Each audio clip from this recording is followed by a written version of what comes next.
Warning, if you're a kid watching this, do not watch this video. It is very, very explicit. Um, and I didn't even try to be explicit. It just came out that way. So yeah, here is my Lilo and Stitch review for the original Lilo. Hey guys, Smokey here with a new review. We're starting, well, not starting, but we're finishing July off with a Stitch review. I'm really excited about this review. This is the original Lilo and Stitch movie. I'm gonna be watching them.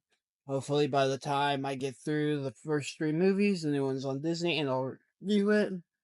You know, because I just don't go to the movies often. I don't have people to go with and stuff like that. And we don't have a movie theater in our town anymore. Long story. But yeah, Lilo and Stitch. I just finished the opening scene, and oh my god, this movie, I haven't seen it in so long. It still looks so good. The animation's awesome. Stitch, as always, is awesome no matter what he's in. It's such a good movie. The opening scene where he outsmarts it just by using the guns that are tracked to his DNA just by spitting on the guard after playing with the guns for a minute. Hey, just show you how smart Stitch can be when Stitch wants to be smart. But yeah, that's good. Then you got, of course, the one lady in Captain Gigantu that everybody thought was just kind of the bad guy in the first movie, even though it'd be Jamba and Pleakley because of, stuff that was, them trying to capture Stitch. But it's just kind of funny watching how, like, self-centered and ego boosted, um, not Pleakley, but Jamba is. I'd say Jamba has probably Vegeta levels of ego. Then you get to Lilo's introduction. That's really good. She, yeah, you can tell she like they did the surfing thing, which is done really well with the music in the background. Then you see how much of a loner she is, and how the one create or redhead because redheads are bitches. Um, she is mean to Lilo and just kind of tattling. There's a girl that's like that at work. Like she doesn't. Well, where I work, she kind of likes to play victim on everything, but that's besides the point. But she just reminds me a lot of Myrtle. Um, then you got when they get to the house. Now, the house part with the social worker and stuff, I kind of relate to because I may or may not have, when I was little, told my teachers when I was in third grade when my mom worked at the nursing home that I was home by myself taking care of my brothers for until my dad got off, and it was only like 2 hours. It's not that bad. I was in third grade, and they got the social workers called on for it. Considering what parents do now to their kids, that's like, yeah, that's light work. Um, but uh, so I know how that feels. I also kind of know how Donnie feels, like being in the shoes of being like, because I'm the oldest of my brothers. So watching over your siblings, even if they're pain in the asses. Like my one brother, he's autistic. So when he was little, he was a lot like Leo. he was uh he was a problem child. I hope he don't watch this or realize I'm talking about him like that. He might come kick my butt for it, but he was a little bit of a problem child. He was difficult. There's days where you just wanted to pin him down and duke it out, but couldn't. Although Dad let us one time, and that was the last time because yeah, we were just we and him got in an argument or something. Dad's like, "Fine, you guys want to duke it out? Duke it out." We don't do that now. We, for the most part, have grown to understand each other. But yeah, that just Lilo reminds me a lot of my brother X, and their situation just reminds me of babysitting them. Except for the social worker thing, just reminds me of the one time I got the social worker called on. I think my other brother, or my brother X, that's autistic. I think he got a social worker called on us one time too, but I could be wrong. So yeah. So now we're gonna cut to a little bit further into the movie where Stitch's ship falls, so it's been 3 hours, or however long they say. I'm pretty sure they say that it is an estimated time that he'd land on Earth in 3 hours.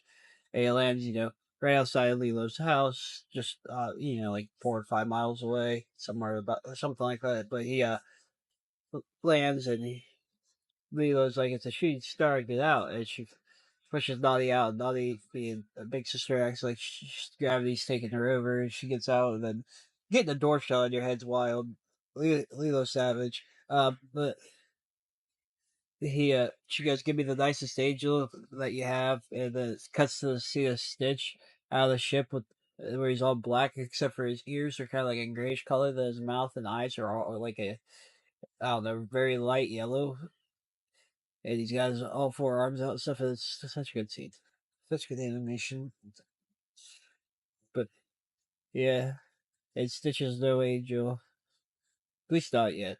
But if you want to talk about an angel, you just go with the one experiment that's like Stitch the same angel, but guys, a little bit further in. And watching Stitch try to attack Rain for the rain to just pour on him, then for him to try to attack like three semis, they get knocked down by the first one, his guns go away, and then he gets just hit back to back to back, wakes up in the pen. It was funny. It's definitely how he scared the other dogs because usually dogs in a pen wouldn't be afraid. So I don't know what Stitch did while he was asleep that we did get to see. That kind of pisses me off, but it'd be so funny to see it. Then him get when Lilo picks him out, and him realizing he's got be quiet and stuff. He try to act like a pet's funny. Then you got Jamba trying to shoot him, and he shakes his butt. That's Jamba and proves he's smart by barking to get Lilo there so they won't shoot. That's very clever. Um, then you get to him watching the TV and he's acting like a Godzilla stuff. That's cute. It's just it's a lot further into the movie again. And I want to talk about the little fake luau place that Nani works at. So they're sitting there and Stitch, eats all the cake. Then brings it back up so Lilo can have it. Lilo gets grossed out with, yeah, it's kind of gross.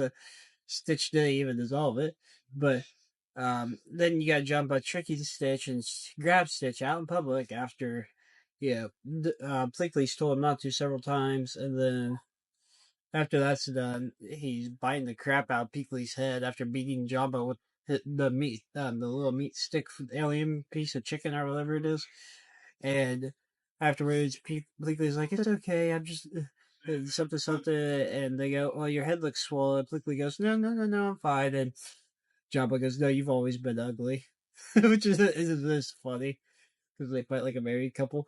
Um, and then when Nani quits and they're talking, and she goes, "Did he fire you for being mean or something?" And Nani goes, "No, he wanted me to join his legion of vampire, or he wanted me to be or he's a vampire. He wanted me to join his Legion of Night people or something like that, Legion of Night Doom or something." And Lilo just goes, "I knew it." It's just like she's like, it's just so funny because that would be a conversation an older sibling would have with their younger sibling. All right, so now, Stitch had just had his coffee, which Lilo even admits no caffeine for him after that. So she knew what coffee has and knows what coffee does. Why did she give it to a destructive little monster? Also, the montage of him just doing stuff and on the breaking point. I don't think I talked about that in the last clip. That was good. Then you got him destroying the little stuff in the house and just kind of being bored with everything. Trying to figure out his purpose. And also, you got Pleakley learning not to fuck with mosquitoes. Um, but yeah, it's that they're like Jumbo's like Stitch has nothing left to destroy, which there's so much stuff to destroy on Earth, even if he is trapped on this tiny ass island. I don't know why he doesn't think he could destroy it. So yeah, um, what the heck, movie? But there's like also the jokes about the book right before he gets the Ugly Duckling book. There was is oyster farming for you, fire eating, how to have fun and make a profit, and then there was roadmaps of Iowa as Stitch rips the roadmap out. So I don't know what that was about, but or why they would have a book of Iowa and Honolulu. Maybe that's where their parents were wanting to go at some point, or maybe they have family in Iowa. About said Ohana, but hey guys, so about like 5 minutes after I recorded the last clip, I got to where so he's like about the ugly duckling and how he feels lost like the ugly duckling.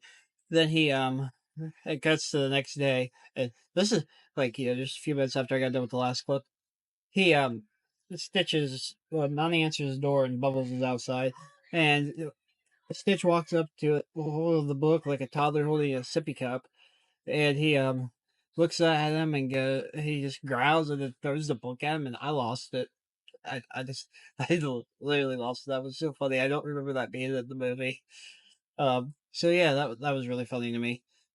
But now I'm watching where they're Nani's trying to find a new job, and um, Stitch is learning the rules of Elvis. And I'm pretty sure the song they're playing is something like "Looks Like an Angel," there's "Hips Like an Angel," something like that. And they're learning to dance. All right, guys. So I just watched the surfing thing, or the surfing montage. Done really good.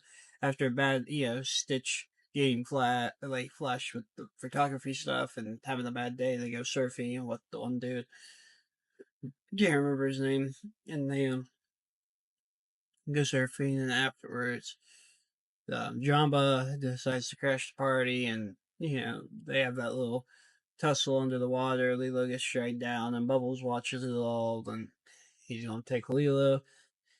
It's just like they were having such a good day that Nani gets mad at Stitch for not exactly like it's not completely Stitch's fault in my opinion. Why she got mad at him for that, I don't know. It's got to where they're starting to fight after Jamba tells Stitch he has no family and he's going to wants to rebuild him, and they get back to the house and Nani's off doing her interview, and Lilo is calling Bubbles about them wanting to take about aliens wanting to take her dog.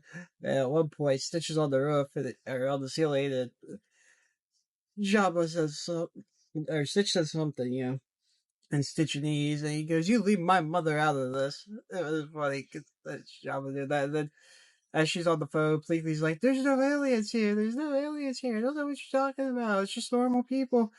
And Stitch comes in with a blue buggy and goes, "Blue punch buggy," and slurs it at him. And then she goes, "Oh, good." Then, like a few minutes later, when she's still talking to Bubbles, she goes, "Oh, good.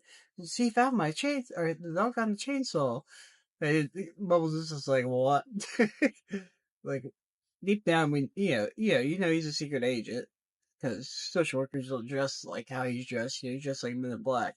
But it's just funny, like his reactions to stuff, like Stitch throwing the book at him and stuff. So at the end of the movie, and he's Stitch is fighting Gantu after. It's just so funny. It's done so well. At one point, Gantu's like, I'll stomp you and I'll turn you into mud. Stitch says, "I will raise you a flippy or I will give you a flippy," and proceeds to flip him out the window. It's just done so well. You can really feel the emotion when Lilo gets captured and Nani's all pissed off, like, because it's the only family she has left. So, guys, I just finished the movie, and I want to say, even though I forgot his name earlier, David is just like so chill when he finds when they all just crash in the water right behind him. Like, he's just so chill. They're like, "Hey, can you help us get back to land?" He goes, "Yeah, I'll have to take 2 trips." I'm just like, bruh. Surfer vibe. Yeah, definitely a surfer. Um, and Stitch telling the councilwoman, he found his family is always a good scene, and it always makes me cry watching that scene. But yeah, this movie is awesome. I want to talk about why I chose to review this. One, the new one's not on Disney Plus yet. Like I said at the beginning of this review, I do not watch movies in the movie theater hardly anymore, but I loved this movie and I forgot how good it is, and I have not watched it in like 4 or 5 years, and I really wanted to watch it again. But the message of the movie is so good too about family sticking together. Simpsons just did an episode that was really good like this too, at least in my opinion. I want to review it at some point in the future, so look forward to that. Um, but yeah, this movie is so good. Um, I will definitely do the others if this one comes out, but I am taking a 2 day break from filming because tomorrow I work like 3 hours, and then the day after is my birthday, which it'll be past my birthday by the time this comes out. So yeah, that's it. Like, comment, share, subscribe, turn on notifications. I'll see you guys next time. I hope you guys enjoyed this video because this is gonna take a lot of work. Peace.